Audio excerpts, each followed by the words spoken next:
Flip or fold? Integration or accessory? Dubs or subs?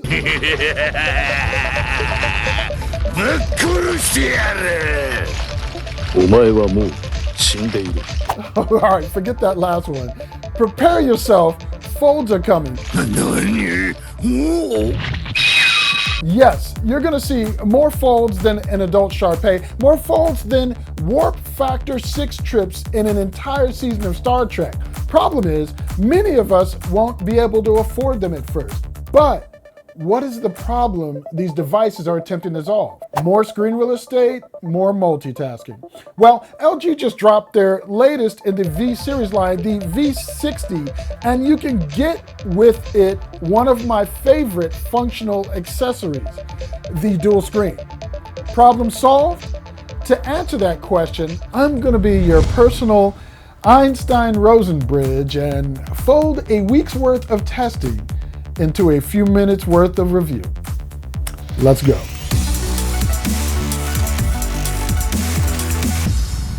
Hey, if this video or any of the videos on this channel have helped you, please hit us with that thumbs up, hit us with that subscribe, and click that notification bell so you get the latest updates when we upload new content.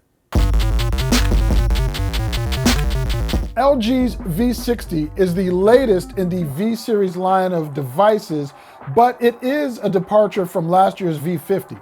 Biggest difference is going to be the display. This year, it sports a lower resolution and refresh rate than its predecessor, but that really is the most glaring difference outside of the new design, of course, and it is fresh.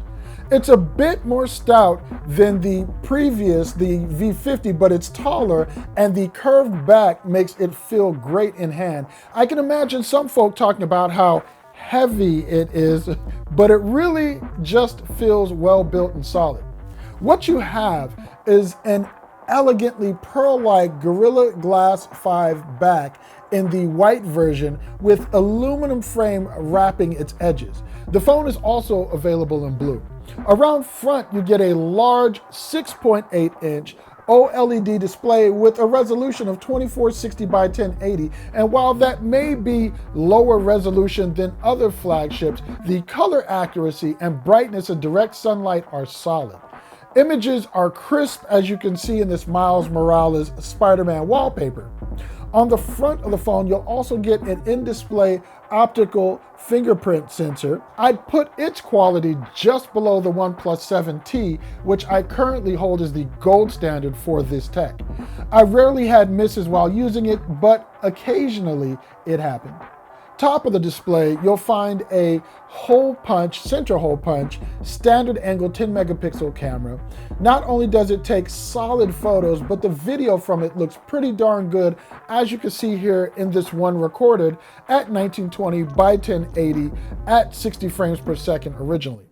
So I am recording because my doggy is in the back. There's doggy.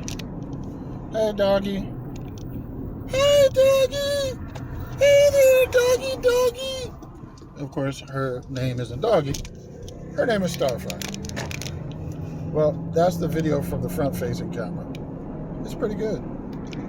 The front-facing camera records 30 to 60 frames per second in 720p, all the way up to UHD. Just below that front-facing camera is a speaker grill, which is half of the stereo pair of speakers. This one is set up more for the high-frequency sounds. LG rates this top speaker as having 1 watt output, while the bottom speaker is rated at 1.3 watts. The bottom of the phone is where you'll find the other half of the stereo speakers, a USB-C port, one of 4 microphones, and 3.5 millimeter audio jack. That's an important note because with the V60, you're still going to get premium audio from the built-in 32-bit quad digital to analog converter. There really is a lot to unpack in the audio features you get with the V60, which is a whole separate review in and of itself. Between the voice bokeh, which adjusts recorded audio to make your voice clear in noisy environments, and the sound playback options, which go along with the DAC, those recording audio for content creation And those listening to various media for enjoyment should definitely take some time to go through the options to maximize whatever you may be doing.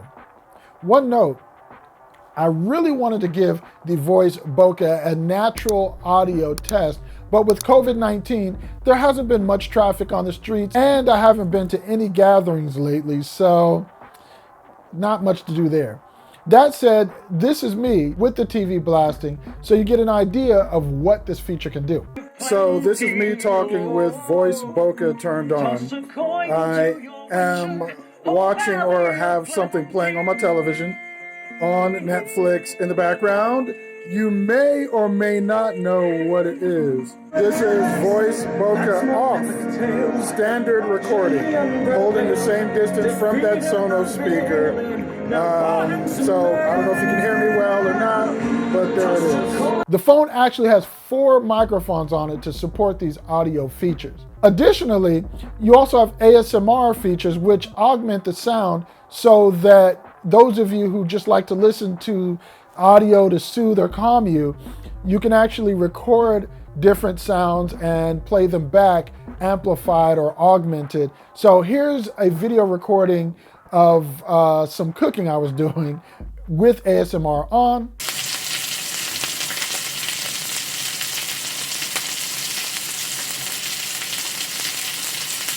And here it is with it off. Here's some running water in the sink with ASMR on.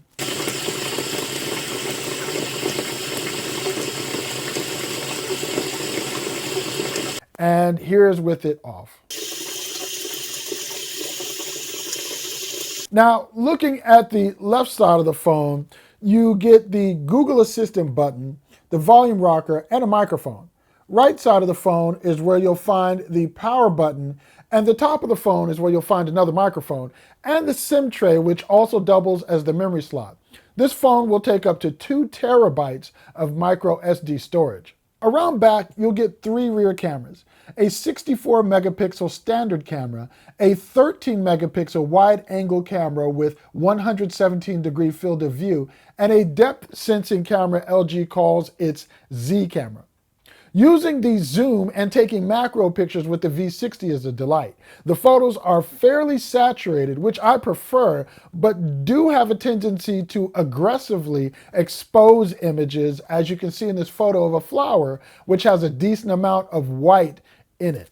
Now, you can go into pro mode and mitigate the high exposure level, but this is what you're going to get with auto settings on.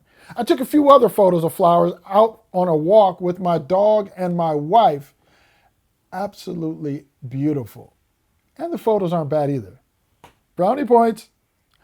Night mode isn't bad at all with the main camera. As you can see from this photo at the metro stop, colors are vibrant and the grain in the dark parts of the photos is minimal. The wide angle lens didn't fare quite as well, but I've seen worse. Still, it definitely produced serviceable night shots, which are fine for sharing on social platforms. This is the 8K camera, 8K video at night. Seeing what these low light shots look like. So this is the 4K 60. The darker video was 8K. With these cameras, you can record an 8K video, but in order to take full advantage of the technology on offer here, you'll want to record at 1080p so you can have the assistance of the Steadicam feature to keep your shots smooth. A couple notes on the standalone features and user experience before we talk about the dual screen accessory. I really like this implementation of the always on display. It is awesome. Its functionality is probably one of the best I've tested. You can see notification icons on it, but when you swipe left, you're also going to get menu options, which includes a function to allow you to write on the screen with the phone locked. There's other pretty standard stuff there like flashlight, launching the camera, and turning on and off Bluetooth, Wi-Fi, and audio. But back to the screen right while locked feature.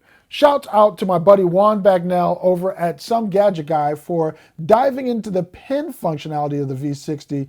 With an active pin like ones from Wacom, you actually get limited Galaxy Note-like functionality out of the V60. Just head on over to the pin menu and check out the features there if you're someone who likes to use pin input on devices like this. And of course, all these phones can be used with a capacitive pin, but we're talking pressure-sensitive functionality and features beyond what basic touch input via unpowered pin input provides. One of the touches I like in the native music player on the V60 is that it highlights when you're listening to high-resolution files. When I plugged up my headphones to the phone to give it a listen with some of my FLAC files, it highlighted ones which had the higher bit rates. In this case, that was Hans Zimmer's Gotham's Reckoning at 24 bits, 192 kilohertz, and Paul Simon's Diamonds on the Soles of Her Shoes, also 24-bit, but at 96 kilohertz. And we can't not talk about battery life. The V60 comes with a massive 5,000 milliamp hour battery, which saw me through full days of work and then some. One day at around 4 hours screen on time, the phone was off the wireless charger for 17 hours, roughly 4 a.m. to 9 p.m., and still had 25% charge left. And that was using the dual screen case with it turned on all day and moving through areas having and not having 5G signal. The phone will definitely hold up for you through hard days of use. And if for some reason you have a super heavy call day, the phone's battery tops off quickly as it supports Qualcomm Quick Charge 4.0 and has an included 25-watt fast charger. At home, the phone didn't drain quickly either, even though I'm on the fringe of 5G service here in the San Fernando Valley in Los Angeles. One thing of note with the LG V60 is it's going to have different 5G bands depending on which carrier you purchase it with. So with Verizon, you're going to get the millimeter wave with the V60. If you purchase it for T-Mobile or Sprint, you're only going to get sub-6 or mid-band.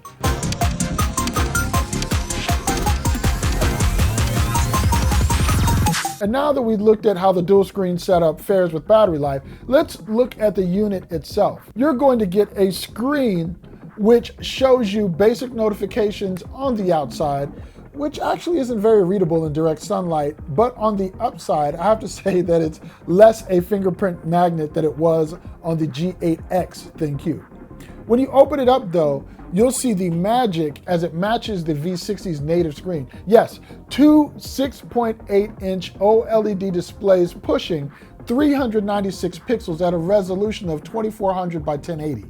LG upped its game on this round with the dual screen accessory. With the G8X, you had to download a utility to allow you to put content across both screens, but it's included on this one. Though, just as before, you're gonna have a nice black line going through your content. Everything else is still there. You can use the phone like a laptop for text input and have the main portion of an app in one screen and your keyboard on the other screen. You can also use the phone's second screen in a couple ways in camera mode. You can have the second screen act as a full screen viewfinder or have each photo you take pop into the second screen while the camera app is up on the other.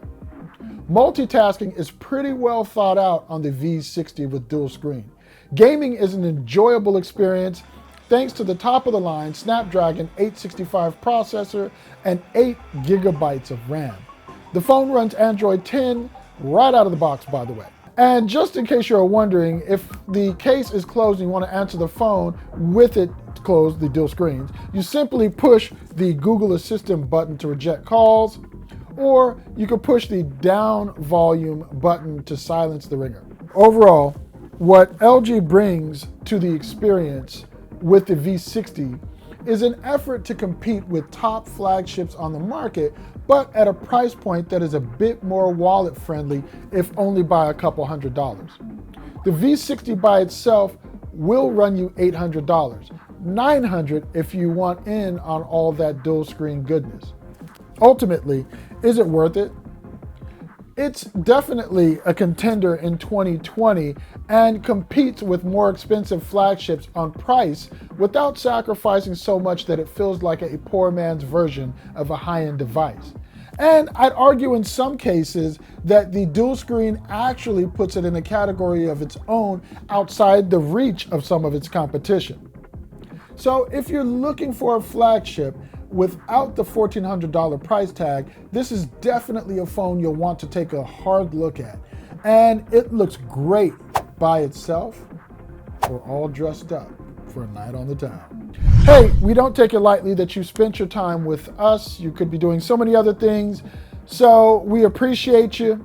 And if you have any questions that I did not address in the video, please leave them in the comments below. I'll get to them. I'm Tshaka Armstrong. This is reviews.org. See you on the next video.